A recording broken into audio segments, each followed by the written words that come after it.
유럽의 여러 나라들 가운데 영국을 우리는 신사의 나라라고 부르고는 합니다. 저는 가보지는 않았지만 실제로 다녀오신 분들 이야기를 들어보면 정말 영국 사람들 참 많이 친절하다라는 이야기를 합니다.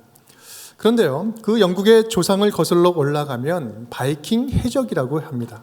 바이킹은 북게르만족인데 앵글로색슨족과 함께 영국을 지배했죠. 그들은 훌륭한 후손을 키우기 위해서는 훌륭한 어머니들이 필요하다라는 결론을 내리고 도덕적으로 또 교육적으로 훌륭한 그리스도인 여성들을 납치해서 아내로 삼기 시작했습니다.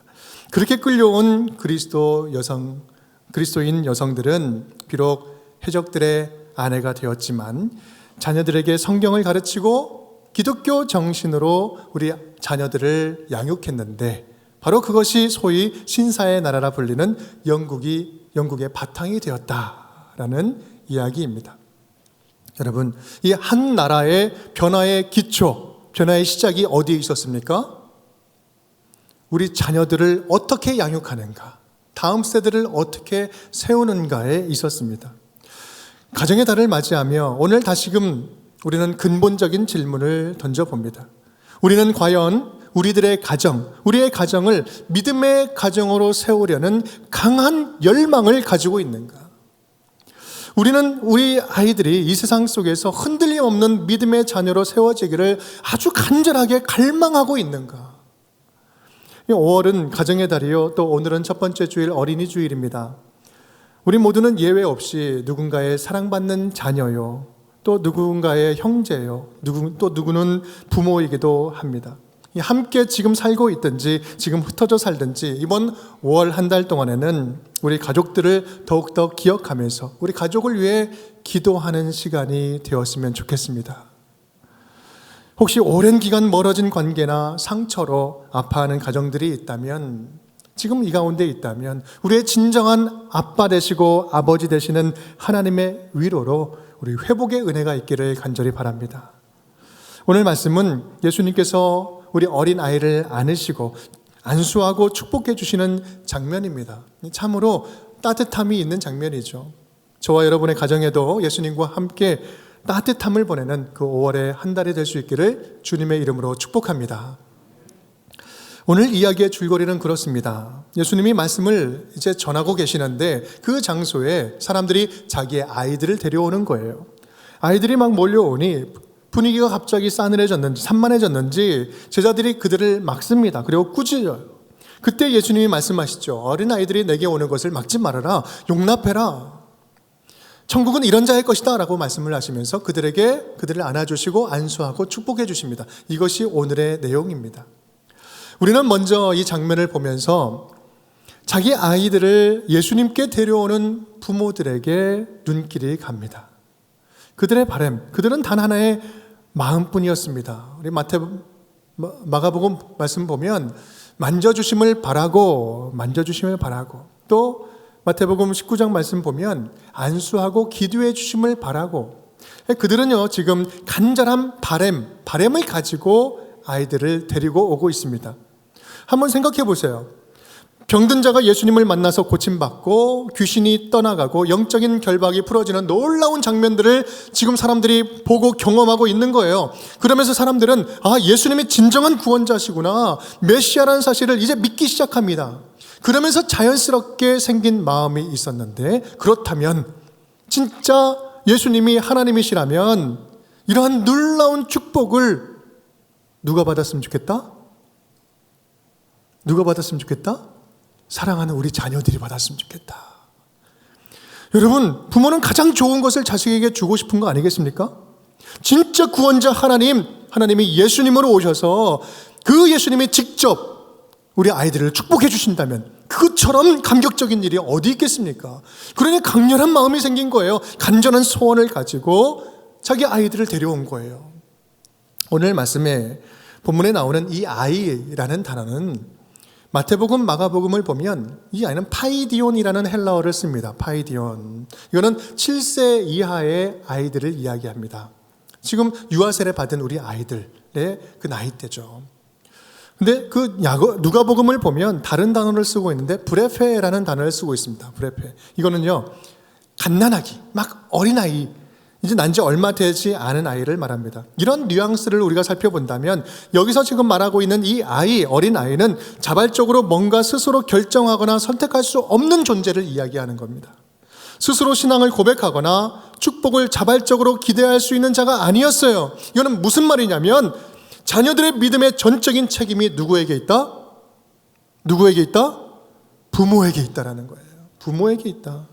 축복받는 자녀가 되게 하는 1차적인 책임은 변명의 여지가 없이 보호자인 부모에게 있다는 사실입니다. 그렇습니다. 우리는 이 본문을 보면서 이런 질문을 스스로 다시 던져봐야 합니다. 우리는 우리 자녀들을 예수께 적극적으로 데려가고 있는가? 우리 자녀들을 예수께 적극적으로 데려가고 있는가? 우리 자녀들을 예수님께 데려가는 일에 얼마나 내 삶에 우선순위를 두고 예수님께 데려가고 있는가라는 질문이죠. 제가 5월이 되면 늘 매번 드리는 말씀이 있습니다. 어떤 분들은 이렇게 자랑하는 분들이 있어요. 우리 가정은 굉장히 민주적인 가정입니다. 그래서 우리 민주적이어서 신앙의 결정권도 아이들에게 다 맡겼어요. 아이들이 자기 스스로 고백하고 믿고 고백하도록 나는 놔둡니다. 여러분 그렇게 자랑하는데 여러분 자랑하지 마세요. 그거 자랑거리가 아닙니다. 그런 민주적인 것이 아니라 부모로서 책임이 없는 거예요. 신앙의 기준을 가르치는 것은 크리스찬 부모의 사명입니다. 반드시 해야 할 사명인 거예요. 신명기 6장 말씀을 보십시오. 쉐마 이스라엘, 이스라엘아 들으라, 들으라는 거예요. 먼저 들어야 된 거예요. 기준을 듣고 배워야 되는 것입니다. 그 영적인 기준, 신앙의 기준이 아이들에게서 자동적으로 생깁니까? 아니요, 절대로 그럴 수 없습니다. 아이들의 신앙은 절대로 방목해서는 안 돼요. 신앙만큼은 우리는 부모로서 양보하면 안 됩니다. 예전에는 말도 잘 들었는데 갑자기 중고등학생 되면서 머리가 크면서 안 나가요? 여러분 그런 분들 집에 많이 계시죠? 여러분 그렇다고 해서 포기하면 안 됩니다. 결코 포기하면 안 돼요. 끝까지 부모라면 책임을 회피해서는 안 됩니다. 아직 늦지 않았습니다. 여러분 현실적으로 참 쉽지 않은 것 잘 압니다. 저도 똑같은 상황에서 20대 한참을 방황을 했고요. 지금도 목사인 저도 새 자녀를 믿음으로 키우는 것만큼 힘든 과제가 없어요. 자식만큼 내 마음대로 안 되는 게 없잖아요. 여러분 이 자리에도 자녀의 신앙의 문제로 가슴 아파하면서 고민하는 분들 많이 계신 줄 압니다. 여러분 늦지 않았습니다. 이제부터 다시 시작하면 돼요. 기도부터 다시 시작하면 됩니다. 자녀 문제를 가슴에 안고 주님께 계속해서 들고 나아가는 거예요. 멈추지 않고 나아가는 거예요. 또 우리 아이들 기회만 있는 대로 계속해서 예수님 만날 수 있는 그 기회에 그 자리에 데리고 나가야 되는 거예요. 오늘 부모님들처럼 오늘 부모님은 예수님의 말씀을 듣고 이 축복, 이 하나님의 놀라운 은혜는 나만 먹어서는 안 된다. 가장 좋은 것 우리 자녀들이 먹어야 되겠다. 만져주심을 바라고 안수하고 기도해 주심을 바라고 주님께 데려갔던 이 사람들처럼 말입니다. 사랑하는 여러분, 자녀들의 신앙에 대한 부모의 간절함이 다시 회복될 수 있기를 간절히 축복합니다. 세상에서는 실패할지라도 하나님 앞에서는 절대 실패해서는 안 된다는 이 사실을 전심으로 가르칠 수 있기를 간절히 축복합니다. 믿음의 유산을 남기는 일에 가장 우선순위를 두고 살아가는 믿음의 자녀들이 다 될 수 있기를 주님의 이름으로 축원드립니다. 그렇게 예수님께 다가오는 아이들을 13절에서 제자들이 꾸짖습니다. 제자들이 꾸짖건을 왜 그랬을까? 왜 꾸짖었을까? 한마디로 말하면 아이들은 귀찮은 존재죠. 뭔가를 막 집중하려고 하고 진지한 이야기를 하려고 하는데 산만해지는 거예요. 그런 제자들의 꾸짖음, 그 꾸짖음을 예수님께서 꾸짖으십니다. 우리 14절 말씀이죠. 함께 읽겠습니다. 예수께서 보시고 노하시어 이르시되 어린 아이들이 내게 오는 것을 용납하고 금하지 말라. 하나님의 나라가 이런 자의 것이니라. 아멘. 예수님께서 분노하시죠. 이 분노하다는 이 단어는요, 이 신약에서 유일하게 여기만 등장하는 단어예요. 굉장히 화내셨던 거죠. 아이들을 막는 것은 예수님의 속성과 예수님의 마음과는 정반대의 일이었기 때문입니다. 예수님은 아이들이 내게 오는 것을 막지 말라고 하시면서 안아주시죠. 그런데요, 여기서 굉장히 독특한 점이 있습니다. 그것은 바로 예수님은 지금 이 아이가 오는 이 장면을 통해서, 이 순간을 이용해서 하나님 나라의 자녀에 대한 설교를 하십니다. 이렇게 말씀하시죠. 하나님의 나라가 이런 자의 것이니라. 아이들을 이제 두고 아이 설교를 하고 있는 거예요.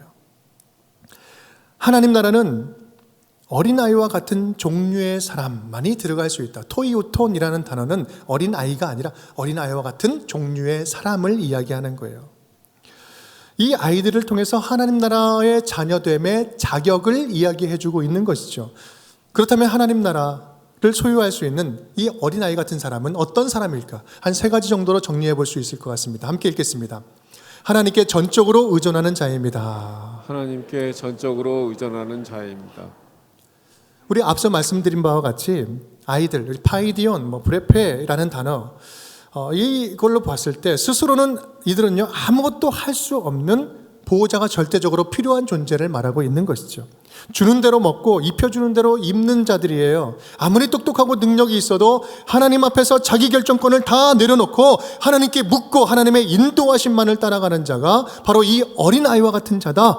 그들이 천국의 주인공이다 라고 말씀을 하는 겁니다. 오늘 예수님께서는요 지금 아이들을 사이에 두고 아이들에게서 좀 배우라 하라는 거예요. 이런 사실을 분명히 배우라. 너희는 이 아이들이 부모를 전적으로 의존하는 것처럼 나 하나님만을 의존해라. 하나님만을 바라보아라. 네 힘으로 살아가지 않고 보호자를 하나님을 의존해라. 첫 번째 말씀입니다. 우리 두 번째 함께 따라하겠습니다. 순수한 마음을 가진 자입니다. 순수한 마음을 가진 자입니다.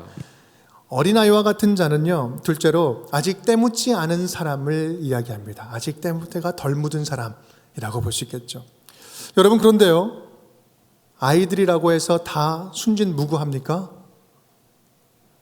다 순수하십니까? 이렇게 표정이 굉장히 별로 좋지 않으십니까? 아이들이라고 해서 다 순수하나요? 아니요. 아이들에게도 죄성이 있어요. 아니, 있는 정도가 아니라 아주 죄성이 많아요. 말을 안 들어요. 여러분 경험 있지 않습니까? 얘기를 하면 제대로 말 듣지도 않고 악랄한 짓을 할 때 우리 막 속이 뒤집어지잖아요. 어떻게 이 아이를 보고 아이가 무조건 순수하다고 이야기했을까? 막 의심이 들잖아요. 여러분 아이라고 해서 다 순수하지 않습니다. 다 정상이 아니에요. 아이들도 구원이 필요한 존재들이에요. 나이와 상관없이 모두 죄인이에요. 구원이 필요한 존재들이죠. 다만 여기서 지금 순수하다는 것은요, 어른과 비교해 볼 때 아직 순수한 공간이 남아있다는 거예요. 상대적으로 순수하다는 거죠. 아이들은 어른보다 상대적으로 때가 덜 묻었습니다. 우리 어른들의 세계는 어떻습니까? 아이들보다 그 범죄함이, 그 죄악이 더 깊고 심해요. 자기의 탐욕을 채우기 위해서 남을 해치는 것을 너무 상식처럼 생각하고 거짓말하고 또 패륜하고 살인을 저지르곤 합니다. 이런 일들이 옛날 이야기나 먼 곳의 이야기가 아닙니다. 지금 이 순간에도 일어나고 있잖아요. 지금 러시아에서 일어나고 있는 이 우크라이나 침공만 해도 그렇습니다. 여러분 그 탐욕을 채우기 위해서 그 수많은 그 생명들이 죽어가고 있잖아요. 연일 뉴스를 채우는 충격적인 사건들을 한번 보십시오. 보험금을 타기 위해서 가족을 죽이는 이런 천인공노할 처참한 일들이 지금 버젓이 일어나고 있잖아요. 그런데 그것들에 비해서 우리 어린아이들은 아직 때가 덜 묻었어요. 아직 순수한 공간이 남아있다는 말씀입니다. 그것에 무엇을 심는가에 따라 인생은 충분히 얼마든지 달라질 수가 있는 거예요. 어린아이들처럼 그렇게 순수한 마음으로 말씀을 받고 정직하게 말씀에 반응하는 자가 바로 천국의 주인공이다. 우리 예수님은 지금 아이들을 세워놓고 아이들을 보며 배우라는 거예요. 아이들에게 배워라. 너희는 이 아이들처럼 순수하게 믿어라. 순수하게 믿어라. 천국의 주인공은 순수하게 믿는 자들이다. 지난 봄 부흥회에 다녀가신 우리 강사분들 가운데 조명환 장로님 기억나십니까? 월드비전의 그 회장님이시죠.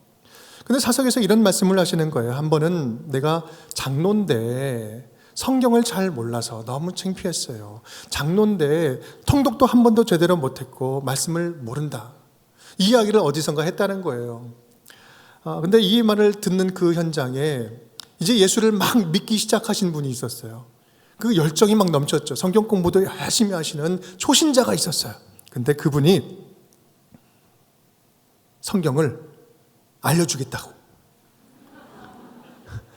1:1로 성경 강의를 한 거예요. 그분이 바로 조혜련 집사님입니다. 조혜련 집사님 만났는데 이제 지금 뭐 방송에서 지금 성경 가르치는 거 하고 있잖아요. 그러면서 두 분이 만나가지고 성경을 1대1로 초신자가 장로님을 두고 1대1로 교육을 한 거예요. 말씀의 확신을 가지고 용기 있게 가르치는 조혜련 집사님이나 겸손하게 1대1로 배우는 장로님이나 얼마나 순수한 믿음을 가졌는지 같이 이야기하는데요. 너무나 큰 도전이 되고 큰 은혜를 받은 거예요.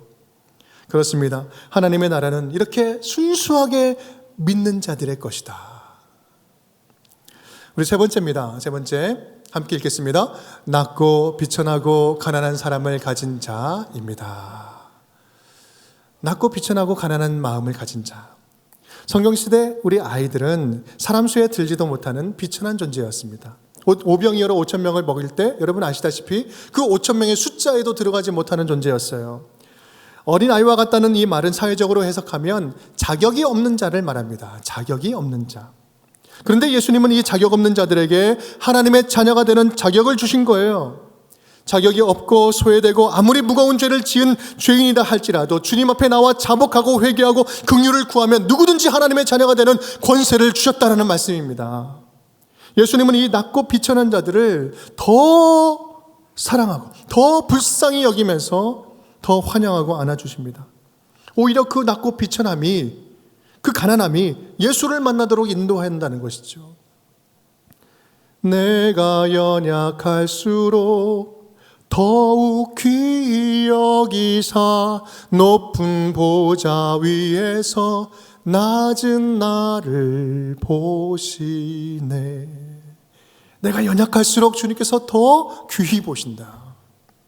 예수님은 어린이들에게서 이런 것들을 배워라. 가난한 마음으로, 낮은 마음으로 나를 찾고 구하는 그러한 자들이 되어라. 그럴 때 내가 긍휼이 풍성하신 하나님께서 너희를 안아줄 것이다. 사랑하는 여러분, 어린이 주일을 맞이하며 우리 모든 성도들에게 이 어린아이와 같은 믿음이 회복될 수 있기를 간절히 축복합니다. 언제라도 멀리서 아빠를 보면 아빠 부르면서 막 달려가서 확 뛰어서 안기는 그렇게 안기는 것처럼 어린아이와 같은 모습처럼 우리 하나님을 보면서 그 어린아이와 같은 심정으로 주님 앞에 안기는 순수한 믿음, 그렇게 하나님을 순수하게 믿고 하나님만 의지할 뿐만 아니라 가난한 마음으로 주께 은혜를 구하며 나아가는 어린아이와 같은 순수한 믿음이 다 회복될 수 있기를 주님의 이름으로 축원드립니다. 오늘 장면은 예수님이 안수를 하시고 축복해 주시는 것으로 장면이 끝맺습니다. 우리 마가복음 10장 16절 말씀 우리 함께 읽겠습니다. 그 어린 아이들을 안고 그들 위에 안수하시고 축복하시니라. 아멘. 여러분, 같은 내용인데요, 우리 마태복음 19장에서는 이렇게 이야기 좀 다르게 표현을 하죠. 그들에게 안수하시고 거기를 떠나시니라. 아멘. 안수하시고 떠나신다. 여러분, 이 표현은요, 그곳을 떠날 때까지 그곳에 있는 모든 아이들을 다 안수해 주셨다라는 뉘앙스가 담겨져 있어요. 어쩌면 그날 예수님의 모든 일정은 그곳에 모인 아이들을 안수하는 그 시간으로 다 채워졌는지도 모릅니다. 요즘 굉장히 유명한 카페가 있죠. 파주 맘 카페. 여러분 많이 가입해 계실 텐데 거기에 소식이 올라가면 쫙 퍼지고 아주 영향력 있잖아요. 그것처럼 갈릴리 맘 카페, 거기 아마 퍼지지 않았었을까. 앞동네 뒷동네 옆동네 모든 엄마들이 다 데리고 우리 아이들 저기 가면 진짜 축복받을 수 있다, 그렇게 쫙 퍼져서 많이 몰려오지 않았을까요? 성경에 나오지는 않지만 오늘 말씀을 통해서 분명하게 우리가 알 수 있는 사실은 예수님은 당시 당신에게 오는 모든 아이들을 다 안고 남김없이 모두 다 안수하시고 축복해 주셨을 것이라는 사실입니다. 그렇다면 성경은 예수님의 이 안수, 축복하며 안수하는 기도를 왜 이렇게 강조하고 있을까? 우리는요, 이 안수하는 의식에 대해서 잘 이해할 필요가 있습니다. 안수, 이 머리나 몸에 손을 얹는 행위죠. 조금 전에 우리 안수, 세례식 안수를 했잖아요. 그런데 그 안수의 종류를 보면 영적인 동일성의 안수, 이런 의미가 있습니다. 무슨 말이냐면 제사를 드릴 때 우리 제사를 가져온 그 주인이 그 제물 머리 위에 안수를 합니다. 이것은 나의 죄가 이 동물에게 동일하게 전가됩니다. 그런 의미예요. 그래서 그 제물이 죽음으로 말미암아 내 죄가 대신 죽는 그런 의미가 있는 거예요. 동일성의 의미가 안수에 있다. 축복의 안수가 있습니다. 축복이 흐르는 안수죠. 아브라함은 이삭을 축복하고 이삭은 야곱을 축복하고 야곱은 12아들들을 축복합니다. 안수하죠. 특히 창세기 48장 말씀을 보면 아주 독특한 재미있는 장면이 나오는데, 그것은 야곱이 요셉의 두 아들 에브라임과 므낫세를 데려올 때 손을 어긋맞겨서 안수하잖아요. 우수, 그 오른손의 그 안수를 둘째 아들에게 주는 거예요. 뭡니까? 이 안수라는 것은 단순하게 그냥 상징적인 의미가 아니라 실제로 그 하나님의 축복이, 특별한 축복이 임하는 것을 의미하는 거예요. 그것이 안수에 담겨진 의미입니다. 사도행전 19장 7절 말씀을 보면 바울이 안수를 할 때 그 받은 사람들이 성령이 임하고 방언도 하고 예언도 하게 됩니다. 능력의 전수가 일어나는 것이죠. 또 위임하는 안수, 권위를 공적으로 인정하는 그런 안수식이 있습니다. 여러분, 이런 의미로 보면 성경이 말하는 이 안수는 우리가 생각하는 것보다 훨씬 더 깊고 무게감이 있는 의식인 것입니다. 안수는 단순하게 사람의 행동이 아니라 그 안에 하나님이 역동적으로 의미 있는 일을 행하시는 거룩한 의식이요 통로였다라는 사실이에요. 사도 바울도 디모데에게 이렇게 말씀하죠. 디모데후서 1장 6절 말씀. 그러므로 내가 나의 안수함으로 네 속에 있는 하나님의 은사를 다시 불릴 듯하게 하기 위하여 너로 생각나게 하노니. 무슨 말씀입니까? 지금 에베소에서 영적 전쟁을 치르고 있는 이 디모데에게, 영적 전쟁을 톡톡하게 치르고 있는 디모데에게 나의 안수함을 기억하며 흔들리지 말라고 권면하는 말씀인 거예요. 여러분, 그런 의미로 볼 때 손을 몸에 얹고 머리에 얹고 축복하는 이 안수기도는 지금도 아주 중요한 의식인 겁니다. 적극적으로 우리 가운데 이어가야 할 영적인 능력 있는 의식인 거예요. 또한 내가 받은 축복을 흘러가게 하는, 내가 받은 은혜를 흘러가게 하는 이 안수는 모든 믿는 자들에게 있어서, 모든 믿는 자들에게 부여받은 특권인 것입니다. 사랑하는 여러분, 믿음의 부모가 자녀의 머리 위에 손을 얹고 축복하는 것만큼 부모가 줄 수 있는 이 신령한 행동이 뭐가 더 있겠습니까? 머리에 손을 얹고 축복하는 것만큼 신령한 행동 어디 있어요? 영적인 권위 있는 행동이 어디 있겠습니까? 저희 아버지가 제게 남겨주신 재산은 거의 없습니다. 개척교회 목사님이 무슨 남겨줄 유산이 있었겠습니까? 그런데요, 하지만 저는 지금도 생생하게 기억합니다. 매일 아침 새벽 기도를 올 때마다 머리에 손을 얹고 기도를 해주시는 거예요. 저는 그 차가운 손, 겨울이면 차가운 손, 그 까칠까칠한 그 수염, 그것을 잊혀지지가 않아요. 그렇게 전해진 믿음은 제 인생 가운데 결코 사라질 수 없는 믿음이 각인이 되어서 방황하던 그 20대의 시간을 견디게 하시고 이기게 하시고 저를 지금 이 강단에까지 인도한 줄 믿습니다.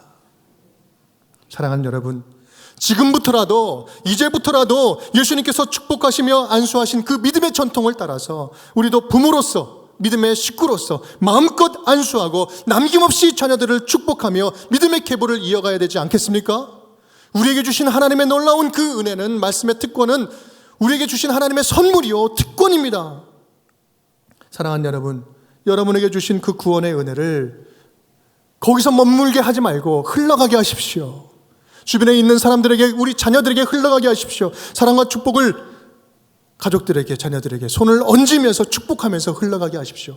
그렇게 얻는 그 손은 내 손이 아니라 예수님의 손이 되어서 진정으로 아픈 곳에 치유가 일어나고 온전한 치유와 회복이 일어나는 놀라운 변화의 순간이 될 줄 믿습니다. 그리하여 이 믿음의 전수와 순수한 믿음의 유산이 우리 운정교회에 멈추지 않고 영원히 흘러갈 수 있기를 간절히 축복합니다.